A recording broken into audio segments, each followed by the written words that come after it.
അതിൻ്റെ രാഷ്ട്രീയത്തിനോട് മാത്രമല്ല നമുക്ക് അതിനോട് വിയോജിപ്പില്ല. അത് ലൈറ്റ് ചെയ്തിരിക്കുന്ന അതിൻ്റെ ഇത്രയും കോടികൾ മുടക്കിയിട്ട് നിങ്ങൾ ഇങ്ങനത്തെ ഒരു പാകിസ്ഥാനാണോ ദുരന്തറിൽ ഉണ്ടാക്കി വെച്ചതെന്ന് തന്നെയാണ് നമുക്ക് ചോദിക്കാനുള്ളത്.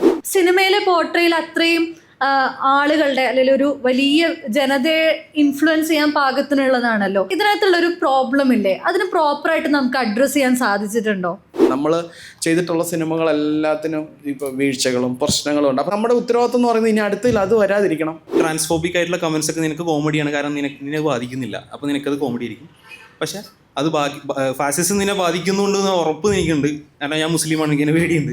കേരളത്തിൽ നടന്നിട്ടുള്ള ബ്രൈറ്റ് ബേണിംഗ് തുടങ്ങിയ കാര്യങ്ങൾ നടന്നിട്ടും ഇൻ്റർപെലേറ്റഡ് ആയതുകൊണ്ട് മാത്രമാണ് എഡ്യൂക്കേറ്റഡ് ആയിട്ടുള്ള സ്ത്രീകളെ പോലും ഇന്ന് നിങ്ങൾക്ക് കല്യാണത്തിന് അങ്ങനെ തലകുനിച്ച് നിൽക്കുന്ന ഒരു സ്ത്രീയെ കിട്ടിയിട്ടുണ്ടെങ്കിൽ നിർബന്ധമായും good goes should happen in each one of us. നമുക്ക് ആസിഫ് അലിയുണ്ട്, മമ്മൂട്ടിയുണ്ട്, ഫഹദ് ഫാസിലുണ്ട്, അങ്ങനെ മുസ്ലിം ആക്ടേഴ്സ് ഉണ്ടെങ്കിൽ പോലും അവർ ചെയ്യുന്ന ക്യാരക്ടേഴ്സിൽ പോലും അവർ മുസ്ലിം പേരുകളോ ഒന്നും വരില്ല. അതൊരു മേ ബി അവരുടെ ഒരു പ്രിക്കോഷൻ്റെ ഭാഗമായിട്ട് മലയാള സിനിമയിൽ സംഭവിച്ചു കൊണ്ടിരിക്കുന്ന ഒരു കാര്യമാണോ, അതോ ഹിന്ദുത്വത്തെ ഒഴിച്ചു നിർത്തിയ ഒരു ഇൻഡസ്ട്രി അല്ല മോളിവുഡ് എന്നത് നമ്മൾ അത് തുറന്ന് സമ്മതിക്കാനുള്ളൊരു കാരണമായി നമുക്ക് ചൂണ്ടിക്കാണിക്കാൻ പറ്റുമോ? അപ്പോൾ പ്രോഗ്രസീവ്നെസ് എന്ന് പറയുന്നത് വരുന്നതിൽ മുതലാളിത്ത താല്പര്യങ്ങൾ അടങ്ങിയിട്ടില്ല എന്നുള്ളതാണ് ഒന്നാമത്തെ പ്രശ്നം. നമ്മളത് കൈ നീട്ടി സ്വീകരിക്കുകയും ചെയ്യും. ഒരു സ്ത്രീ വലിക്കാതിരിക്കുക ചെയ്തോട്ടെ, പക്ഷെ പുക വലിക്കുമ്പോഴാണ് പ്രോഗ്രസീവ്നെസ് ആകുന്നത്. ഇതിന്റെ പിന്നിൽ വർത്തിക്കുന്ന ക്യാപിറ്റലിസ്റ്റ് യുക്തിയെ കുറിച്ചാണ് ചോദ്യം. ഞങ്ങൾ എങ്ങനെയെങ്കിലും ഒന്ന് പ്രോഗ്രസ് ചെയ്തോട്ടെ.